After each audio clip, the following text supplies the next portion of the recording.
কিন্তু এই তিনটা দলকে এত গুরুত্ব দিলেন, কিন্তু তাদেরকে একটা জায়গায় আনতে পারলেন না। এই ব্যর্থতা কার? এই ব্যর্থতা ডক্টর মোহাম্মদ ইউনূস স্যারের। আমরা আজকের যে আলোচনা দেখলাম, এই আলোচনা অত্যন্ত ইতিবাচক। আমার কাছে যেটি মনে হয়েছে যে আমরা মোটামুটি 80% ঐক্যমতের জায়গায় পৌঁছেছি। এই যে 20% আমাদের ভিতরে ভিন্নমত, এই ভিন্নমত তো থাকবেই।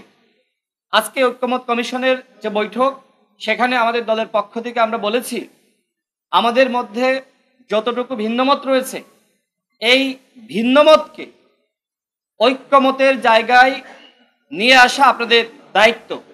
আমরা স্পষ্টভাবে বলেছি, যেহেতু জাতীয় ঐক্যমত কমিশন গঠিত হয়েছে মাননীয় প্রধান উপদেষ্টার নেতৃত্বে, তিনি এই কমিশনের প্রধান, সেক্ষেত্রে এই কমিশন অবশ্যই সিদ্ধান্ত নেওয়ার এখতিয়ার রাখে। এর আগে ঐক্যমত কমিশনের মাননীয় সহসভাপতি আলী রিয়াজ স্যার, তিনি বারবার আমাদেরকে বোঝানোর চেষ্টা করছিলেন এই কমিশন শুধুমাত্র সরকারকে পরামর্শ দিতে পারে।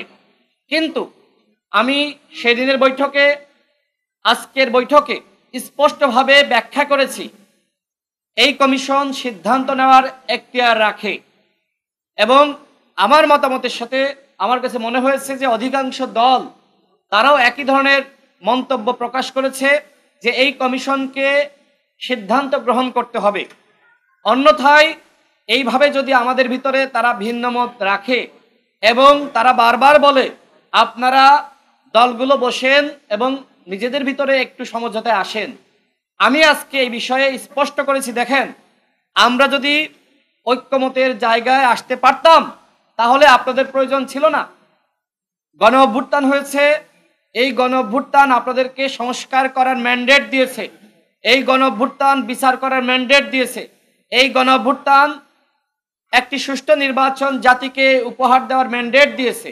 আপনারা যদি এইভাবে সিদ্ধান্ত গ্রহণ না করে এইভাবে জাতিকে হতাশার মধ্যে রাখেন, সেক্ষেত্রে মানুষের যে প্রশ্ন আদৌ কি নির্বাচন হবে, মানুষ কিন্তু আরো বেশি সন্দেহ এবং সংশয়ের মধ্যে ভুগবে। এই কথাগুলো আমি ঐক্যমত কমিশনকে জানিয়েছি।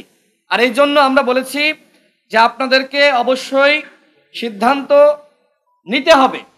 সিদ্ধান্ত যদি আপনারা নিতে ব্যর্থ হন, সেক্ষেত্রে গণ অভ্যুত্থান ব্যর্থ হবে। আমি আরো স্পষ্টভাবে জানিয়েছি, যেহেতু তিনটা দলের কারণে এখনো পর্যন্ত জুলাই সনদ বাস্তবায়ন বা আইনগত ভিত্তি দেওয়ার যে আলোচনা, এই আলোচনা দীর্ঘায়িত হচ্ছে। এবং আমি আজকে বলেছি আপনারা দেখি এই সরকারের পক্ষ থেকে তিনটা দলকে সবসময় গুরুত্ব দেন। জাতিসংঘ সফরে তিনটা দলকে নিয়ে গিয়েছেন, তার মানে কি এই তিনটা দল যদি ঐক্যমতে আসে তাহলে বাকিরা তো অবশ্যই আপনাদেরকে সহযোগিতা করবে। কিন্তু এই তিনটা দলকে এত গুরুত্ব দিলেন, কিন্তু তাদেরকে একটা জায়গায় আনতে পারলেন না। এই ব্যর্থতা কার? এই ব্যর্থতা ডক্টর মোহাম্মদ ইউনূস স্যারের, যে তিনি তিনটা দলকে এত গুরুত্ব দেওয়ার পরে সেই তিনটা দল তাদের কথা শুনছে না। এই জন্য সেই তিনটা দলের সামনেই আজকে আমি স্পষ্টভাবে জানিয়েছি, যেহেতু তাদেরকে আপনারা গুরুত্ব দিচ্ছেন, প্রয়োজনে এই তিনটা দলের সাথে আপনারা একান্ত বৈঠক করতে পারেন এবং তাদের হাতে পায়ে ধরে হলেও একটা জায়গায় আনতে পারেন। তা আমার কাছে মনে হয়েছে যে সরকার এটিও পারবে না। তো সেক্ষেত্রে কি হবে? যেহেতু এনসিপির দাবি গণপরিষদ, বিএনপির যে দাবি সেটি হলো হাইকোর্টের একটি পরামর্শ নিতে হবে 106 অনুযায়ী, এবং জামাত ইসলামের দাবি হলো বিশেষ সাংবিধানিক অর্ডার। তবে একটা জায়গায় আমরা মোটামুটি প্রত্যেকটা দল একটা জায়গায় এসেছি, বিএনপি, জামাত ইসলাম, গণ অধিকার পরিষদ, এনসিপি সহ এবি পার্টি, গণতন্ত্র মঞ্চের দলগুলো 12 দলীয় জোট, সেটি হলো একই দিনে জাতীয় নির্বাচন এবং একই দিনে জুলাই জাতীয় সনদের পক্ষে মতামত গ্রহণ করা, হানা ভোট নেওয়া। অর্থাৎ মোটামুটি আমরা এই যে 80% একমতে আমরা পৌঁছেছি যে একই দিনে জাতীয় নির্বাচন এবং জুলাই জাতীয় সনদের পক্ষে মতামত। এখন বাকি আছে কি? এই যে ভোটটা জুলাই জাতীয় সনদের পক্ষে জাতীয় নির্বাচনের দিনে নিবে, তো সেক্ষেত্রে বাকি রয়েছে এটা কি আসলে হাইকোর্টের বা সুপ্রিম কোর্টের পরামর্শ নিবে নাকি আসলে বিশেষ সাংবিধানিক অর্ডার। আমরা সরকারকে বলেছি, অর্থাৎ ঐক্যমত কমিশনকে জানিয়েছি, এই দুইটাকে কিভাবে অ্যাকোমোডেশন করা যায় একটা জায়গায় এনে একই দিনে জাতীয় নির্বাচন এবং জুলাই জাতীয় সনদের পক্ষে জনগণের মতামত নেওয়া।